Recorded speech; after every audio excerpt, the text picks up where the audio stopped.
QKIS compose your dream. Hello दोस्तों, QKIS YouTube channel पे आपका स्वागत है। आज हम लोग आधुनिक बिहार के इतिहास के अंतर्गत जो है असहयोग आंदोलन और खिलाफत आंदोलन को देखेंगे, क्योंकि दोनों एक साथ जुड़े हुए हैं। तो इसको हम एक साथ देखेंगे क्योंकि बहुत महत्वपूर्ण है। और बिहार के संदर्भ में असहयोग आंदोलन के संदर्भ में देखेंगे और साथ साथ जो है खिलाफत आंदोलन बिहार में कैसे हुआ था उसको जानेंगे। ठीक है, तो आप लोग वीडियो को पूरा देखिएगा। कहीं कोई डाउट हो तो आप कमेंट करके पूछेगा, उसका जवाब आपको दिया जाएगा। ठीक है, सबसे पहले हम बात करेंगे खिलाफत आंदोलन। तो खिलाफत आंदोलन शुरू किया गया था तुर्की के जो खलीफा थे उनके समर्थन में शुरू किया गया था, ना कि उनके खिलाफ शुरू किया गया था। तो खिलाफत समझ के मत समझिएगा कि वो खिलाफत मतलब उनके खिलाफ किया गया, नहीं, उनके समर्थन में किया गया था। कारण क्या था? तो तुर्की के ऑटोमन साम्राज्य का सुल्तान मुसलमानों का सबसे बड़ा धार्मिक नेता अर्थात खलीफा माना जाता था। जो तुर्की देश है जिसे आज हम तुर्की कहते हैं, तो वहाँ के जो ऑटोमन साम्राज्य था, तो वहाँ के जो मुस्लिम सुल्तान थे उनको पूरे इस्लाम जगत का, पूरे विश्व के इस्लाम जगत का क्या माना जाता था? खलीफा माना जाता था। प्रथम विश्व युद्ध जब हुआ जो है, तो उसमें तुर्की जो है ब्रिटेन के विरुद्ध धुरी राष्ट्रों के साथ शामिल हो गया। तो तुर्की ब्रिटेन के क्या था? बिल्कुल विरोध में खड़ा था। ठीक है, किस तरफ था वो? तो धुरी राष्ट्रों की ओर था, अर्थात वो जर्मनी की तरफ से था। इसीलिए ब्रिटेन ने क्या किया? तुर्की पर आक्रमण किया और तुर्की के जो सुल्तान थे उनको उनके पद से हटा दिया गया, अर्थात खलीफा को उनके पद से हटा दिया गया। तो पूरे दुनिया के साथ साथ भारत के मुसलमान भी नाराज हो गए और उन्होंने ये जो है खलीफा के समर्थन में भारत में क्या शुरू कर दिया? खिलाफत आंदोलन शुरू कर दिया कि खलीफा को उनके पद पर पुनः बैठाया जाए, उन्हें पुनः तुर्की के ऑटोमन साम्राज्य का क्या बना दिया जाए? सुल्तान बना दिया जाए। ठीक है, आगे बढ़ते हैं। लिखा है कि प्रथम विश्व युद्ध में मित्र राष्ट्रों की विजय के बाद तुर्की के सुल्तान के राजनीतिक अधिकार और उनका साम्राज्य सीमित कर दिया गया। इससे संपूर्ण विश्व के मुस्लिम समुदायों के साथ साथ भारतीय मुस्लिम समुदायों में व्यापक रोष उत्पन्न हुआ और उन्होंने अपने खलीफा के अधिकारों की पुनर्स्थापना के लिए खिलाफत आंदोलन को प्रारंभ कर दिया। अब यहाँ में वही मैंने आपको बताया, ध्यान देने वाली योग्य बात यह है इसमें कि खलीफा के समर्थन में शुरू किया गया क्या? खिलाफत आंदोलन शुरू किया गया। तो ये बहुत महत्वपूर्ण पॉइंट है, इसको आप हमें जो है अच्छे से इसको याद रखना है। फिर क्या होता है, अब उसका भारत पर क्या प्रभाव पड़ा? तो दिल्ली में 24 नवंबर 1919 को गांधी जी की अध्यक्षता में अखिल भारतीय खिलाफत जो है सम्मेलन आयोजित किया गया था। आपसे पूछा जाएगा कि अखिल भारतीय खिलाफत सम्मेलन कहाँ हुआ था? दिल्ली में हुआ था। कब हुआ था? तो 24 नवंबर 1919 को हुआ था। अध्यक्ष कौन था? तो महात्मा गांधी थे। ये क्वेश्चन आपसे पूछा जाएगा, जिसमें सरकार के साथ असहयोग प्रस्ताव पारित किया गया। ठीक है, तो गांधी ने निर्णय लिया था कि हम सरकार के साथ असहयोग करेंगे और गांधी को ये हिंदू मुसलमानों की एकता का बहुत अच्छा मौका दिखा, तो गांधी ने असहयोग आंदोलन भी शुरू कर दिया खिलाफत आंदोलन के साथ में। 30 नवंबर को पटना में आयोजित एक सभा में हसन इमाम ने शांति समारोह के बहिष्कार का बयान दिया। खिलाफत आंदोलन के नेता मोहम्मद अली और शौकत अली थे, जिन्हें अली बंधुओं के नाम से जाना जाता था। ये प्रमुख नेता थे। तो अगर आपसे क्वेश्चन पूछा जाए कि खिलाफत आंदोलन के प्रमुख नेता कौन थे, तो याद रखना अली बंधु थे। अली बंधु मतलब ये दो भाई थे, एक मोहम्मद अली और एक आपका शौकत अली। इन्होंने ही जो है खिलाफत आंदोलन में भारत में खड़ा किया था। ये बहुत महत्वपूर्ण पॉइंट है, इसको हमें समझना होगा। गांधी ने शुरू नहीं किया था, गांधी को उन्होंने अध्यक्ष बना दिया था, लेकिन खिलाफत आंदोलन का प्रमुख नेता कौन थे? तो मोहम्मद अली और शौकत अली। ये क्वेश्चन कई बार एग्जाम में आया है, आगे भी आपसे पूछा जाएगा। ठीक है, अब अगर हम बात करते हैं तो बिहार में खिलाफत आंदोलन के नेताओं के आग्रह पर मौलाना शौकत अली पटना आए और 24 से 25 अप्रैल को पटना में खिलाफत आंदोलन की सफलता के लिए सभा का आयोजन किया, जिसमें असहयोग का कार्यक्रम प्रस्तुत किया गया। इस सभा में राजेंद्र प्रसाद, ब्रजकिशोर प्रसाद, धरणी प्रसाद, मजरूल हक जो है और शाह मोहम्मद ने भाग लिया था। तो याद रखना खिलाफत आंदोलन जो पटना में शुरू किया गया था, ये बहुत महत्वपूर्ण। प्रमुख नेता कौन थे और उसमें जो है शौकत अली कहाँ आए थे? पटना आए थे। तो याद रखना ये बहुत महत्वपूर्ण पॉइंट है, इसको अच्छे से हमें याद रखना होगा। ठीक है, हम लोग आगे बढ़ते हैं। अब हम लोग बिहार में असहयोग आंदोलन को देखेंगे। तो याद रखना खिलाफत आंदोलन के साथ साथ असहयोग आंदोलन भी शुरू किया गया था। तो आपसे एग्जाम में अगर पूछा जाए कि असहयोग आंदोलन के साथ कौन सा आंदोलन शुरू किया गया था, तो खिलाफत आंदोलन। खिलाफत के साथ क्या शुरू किया गया? तो असहयोग आंदोलन शुरू किया गया। और क्यों किया गया? क्योंकि महात्मा गांधी इस समय हिंदू मुस्लिम एकता को देखते हुए खिलाफत के साथ साथ असहयोग आंदोलन शुरू करने का निर्णय लिया। असहयोग का मतलब यह होता है कि किसी भी क्षेत्र में सहयोग न करना। तो जहां हम ब्रिटिश सरकार के हर क्षेत्र में सहयोग करते थे, अब हम क्या करेंगे? असहयोग करेंगे। ठीक है, अब यार एक क्वेश्चन आपसे ये पूछा जाएगा कि असहयोग आंदोलन का जो प्रस्ताव था उसको कहाँ पारित किया गया था, तो दो जगह पारित किया गया था। तो कांग्रेस का एक अधिवेशन हुआ था, वार्षिक अधिवेशन जो हर साल होता था, और एक होता विशेष अधिवेशन। तो कांग्रेस का जो विशेष अधिवेशन था ये 1920 में कलकत्ता में हुआ था। तो इसके बारे में देखो लिखा हुआ है कि असहयोग आंदोलन का प्रस्ताव कांग्रेस के कोलकाता के विशेष अधिवेशन 1920 में पारित किया गया, जिसके अध्यक्ष लाला लाजपत राय थे। तो असहयोग आंदोलन के प्रस्ताव को दो जगह पास किया गया। एक विशेष प्रस्ताव कब विशेष अधिवेशन में कब पास किया गया था, तो कलकत्ता में पास किया गया था, जिसके अध्यक्ष लाला लाजपत राय थे। और यह भी याद रखेगा कि लाला लाजपत राय एकमात्र यही एक कांग्रेस के एक बार अध्यक्ष थे, वो भी विशेष अधिवेशन के। उसके अलावा कभी भी इनको अध्यक्ष नहीं बनाया गया, और बाल गंगाधर तिलक कभी कांग्रेस के अध्यक्ष बनाए ही नहीं गए हैं, ये भी याद रखिएगा। फिर क्या हुआ, तो याद रखना विशेष अधिवेशन में इसको पास किया गया जुलाई के महीने में। फिर अब वार्षिक जुलाई के महीने में पास कर दिया गया, लेकिन अगस्त के महीने में ये आंदोलन शुरू होना था, इसीलिए विशेष अधिवेशन बुला करके उसको पास किया गया, क्योंकि कोई भी अधिवेशन बिना कांग्रेस की अनुमति के या कांग्रेस के द्वारा समर्थन करके आंदोलन नहीं चलाया जा सकता था। तो महात्मा गांधी ने इसीलिए विशेष अधिवेशन में इसको पास कराया।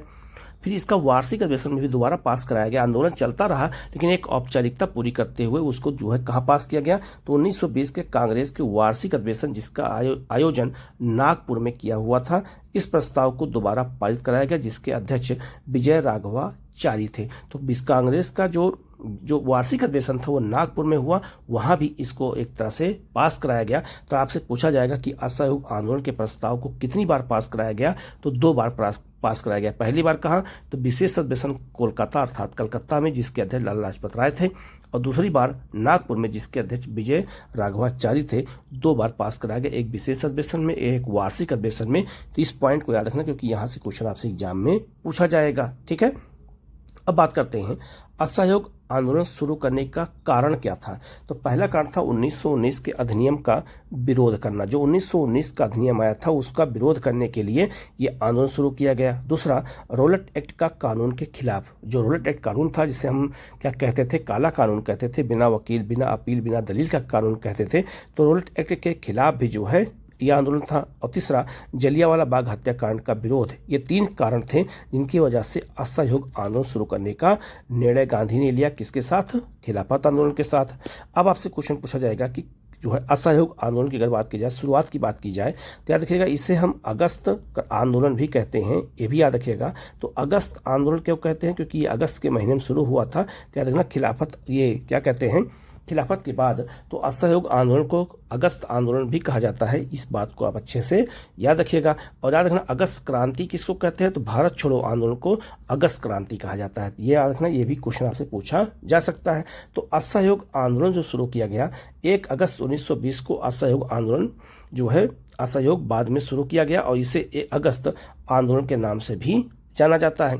और इसी दिन बाल गंगाधर तिलक की मृत्यु हो गई। तो आपसे क्वेश्चन पूछा जाएगा कि जिस दिन 1 अगस्त को जब असहयोग आंदोलन की शुरुआत हुई थी, तो उस दिन किसकी डेथ हो गई थी, तो याद रखना बाल गंगाधर तिलक की डेथ हो गई थी, उसी दिन हो गई थी। ये बहुत महत्वपूर्ण है।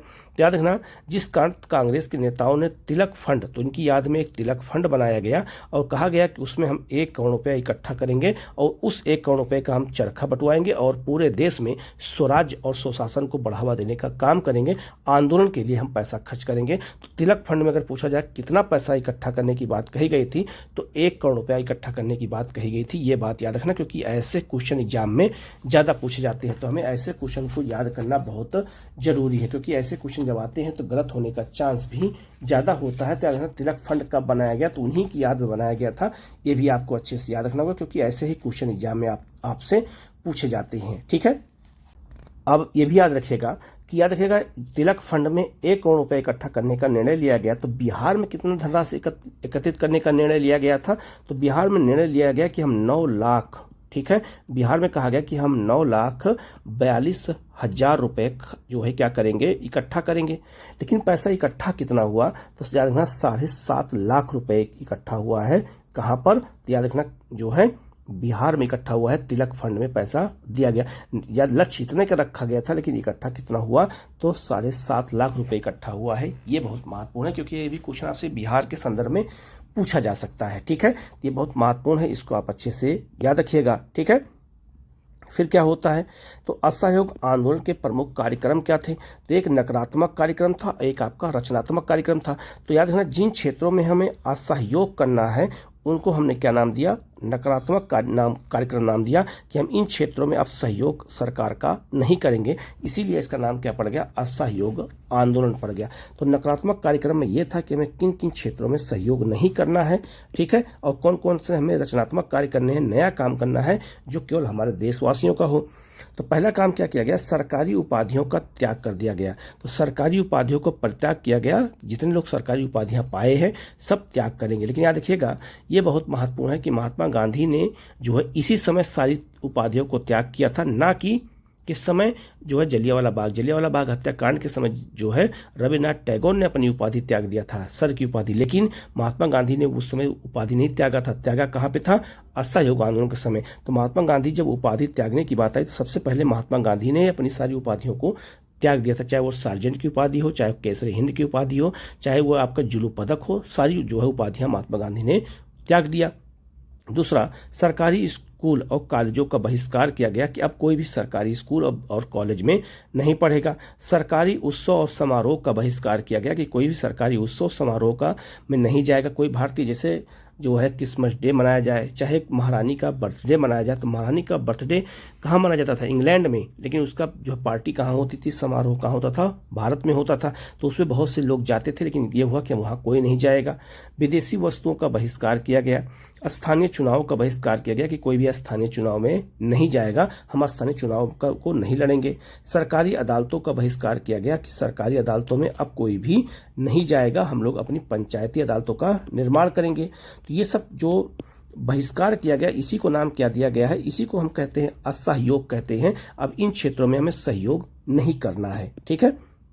तो हमें नया काम क्या करना है, तो रचनात्मक कार्यक्रम क्या क्या थे, राष्ट्रीय विद्यालय की स्थापना करना, पंचायती अदालतों की स्थापना करना, स्वदेशी को अपनाना, छुआछूत की समाप्ति। ये बहुत महत्वपूर्ण पॉइंट है कि छुआछूत अगर रहेगा तो उससे क्या होगा, छुआछूत रहने से जो है एक समस्या क्या हो जाएगी कि लोग एक साथ आंदोलन में आएंगे ही नहीं। हिंदू मुस्लिम एकता पर बल देना कि हिंदू मुसलमानों में एकता बनी रहे, तभी आंदोलन सफल हो सकता है। और कताई बुनाई के लिए चरखों का निर्माण और उसका वितरण किया गया। याद रखना, ये नकारात्मक कार्यक्रम और ये आपका ये रचनात्मक कार्यक्रम किस में अपनाया गया, तो असहयोग आंदोलन में अपनाया गया। अब बिहार में अगर हम असहयोग आंदोलन की बात करते हैं तो बिहार में कौन कौन सी घटनाएं हुई हैं, इनको देख लेते हैं। तो बिहार में बैरिस्टर हसन इमाम की अध्यक्षता में कांग्रेस का विशेष अधिवेशन मुंबई में आयोजित किया गया, जिसमें सरकारी सुधारों की आलोचना की गई थी, ठीक है। तो यहाँ पर यह काम हुआ। इसके बाद क्या हुआ, इस आंदोलन के समर्थन में 6 अप्रैल 1919 को बिहार में हड़ताल की गई।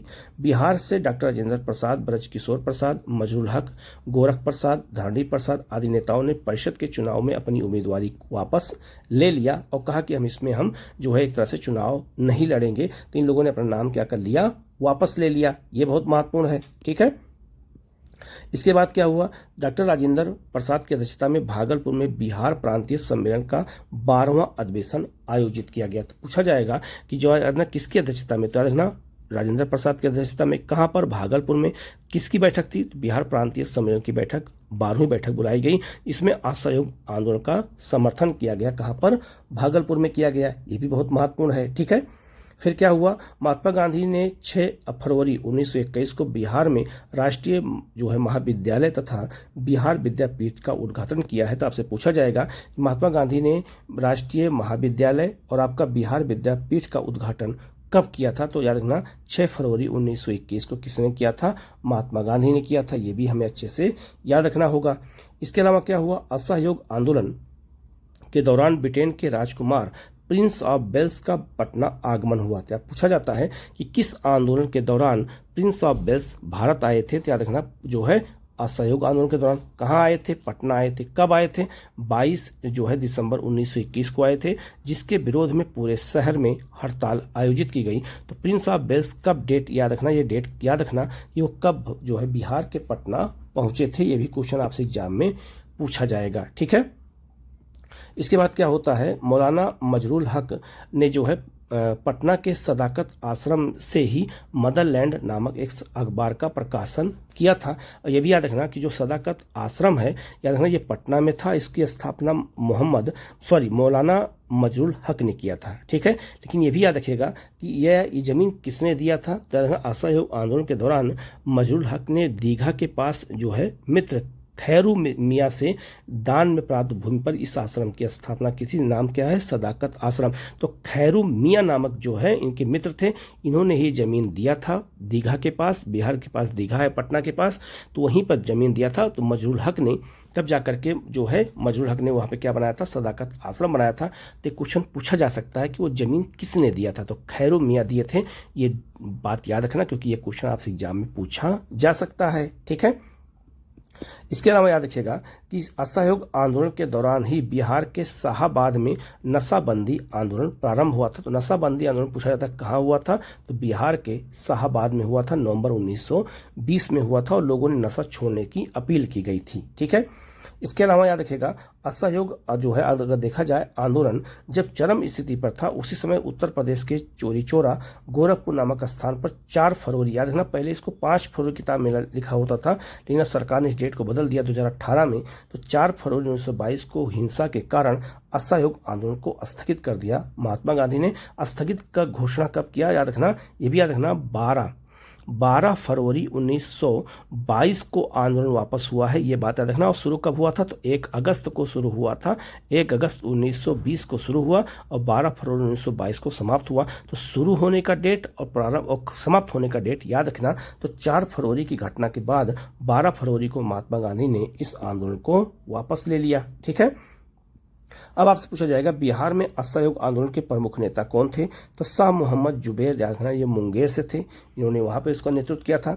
गुलाम इमाम पटना में किया था, और गोरख प्रसाद मोतिहारी में किया था। इस आंदोलन का सपोर्ट किया था, इस आंदोलन को प्रचार प्रसार उन्होंने किया था। ये बहुत महत्वपूर्ण है, इसको हमें अच्छे से याद रखना है। अगर हम आगे बात करते हैं तो याद रखिएगा कि राजेंद्र प्रसाद ने वकालत का पेशा छोड़ दिया। उनके भाई राय साहब महेंद्र प्रसाद ने, उनके भाई का नाम क्या था? ये भी याद रखना कि जो है साहब महेंद्र प्रसाद ने राय साहब की जो है उपाधि लौटा दी थी और मजिस्ट्रेट पद से इस्तीफा दे दिया था। तो इनके जो है भाई मजिस्ट्रेट थे, उन्होंने इस पद से क्या कर दिया? इस्तीफा दे दिया, और जो उपाधियां उनको मिली थी राय साहब की, वो भी उन्होंने क्या किया? वापस कर दिया। तो राजेंद्र प्रसाद के भाई, ये भी याद रखिएगा। इसके अलावा असहयोग आंदोलन के समय शिक्षा के वैकल्पिक साधन उपलब्ध कराने के लिए जो है राष्ट्रीय विद्यालय की स्थापना जो है की गई, और इसके पहले प्रचार कौन बनाए गए? राजेंद्र प्रसाद बनाए गए। ये पॉइंट भी याद रखिएगा। इसके अलावा राष्ट्रीय महाविद्यालय के प्रांगण में बिहार विद्यापीठ का उद्घाटन जो है किसने किया था? महात्मा गांधी ने, तो मैंने आपको बता ही दिया था। और मजरूल हक इसके पहले कुलाधिपति थे। ठीक है, ये याद रखना। और आपका ब्रज किशोर इसके पहले कुलपति थे, याद रखना। तो जो राष्ट्रीय महाविद्यालय बनाया गया था महात्मा गांधी ने जिसका उद्घाटन किया था, उसके कुलाधिपति कौन थे? मजरूल हक थे, और ब्रज किशोर उसके कुलपति थे। ये बात भी याद रखना, क्योंकि ये भी क्वेश्चन आपसे एग्जाम में पूछा जा सकता है, क्योंकि इंपॉर्टेंट है। इसके अलावा ब्रिटिश सरकार ने असहयोग के लिए मौलाना सज्जाद द्वारा जो है इमायत जो है रसिया संस्था का गठन फुलवारी में किया था। इनके बारे में याद रखना, मौलाना सज्जाद के बारे में। इन्होंने असहयोग आंदोलन के दौरान इस जो है संगठन की स्थापना किया था। तो ऐसे ही क्वेश्चन आपसे एग्जाम में पूछा जाएगा, आप इसको अच्छे से याद रखिएगा, क्योंकि बहुत महत्वपूर्ण टॉपिक हो, यहाँ से क्वेश्चन हमेशा पूछा जाता है। इस वीडियो में मैं एमसीक्यू नहीं कराऊंगा, एमसीक्यू का दूसरा वीडियो लाऊंगा जिसमें मैं खिलाफत और आपका असहयोग आंदोलन दोनों को एक साथ कराऊंगा, क्योंकि क्वेश्चन इंपॉर्टेंट है, ज़्यादा है, तो आपको प्रैक्टिस करने में आसानी होगी। तो इसमें मैंने पढ़ा दिया है, और दूसरे जो वीडियो आएगा उसमें मैं जो है आपका पूरा क्वेश्चन दोनों का एक साथ कराऊंगा, तो आपको दोनों चीज़ प्रैक्टिस अच्छे से हो जाएगी। आप लोग चैनल को सब्सक्राइब जरूर कर लीजिएगा, बेल आइकन को जरूर प्रेस कर लीजिएगा, जिससे इस तरह क्लास आपको लगातार मिलती रहे। Okay, thank you.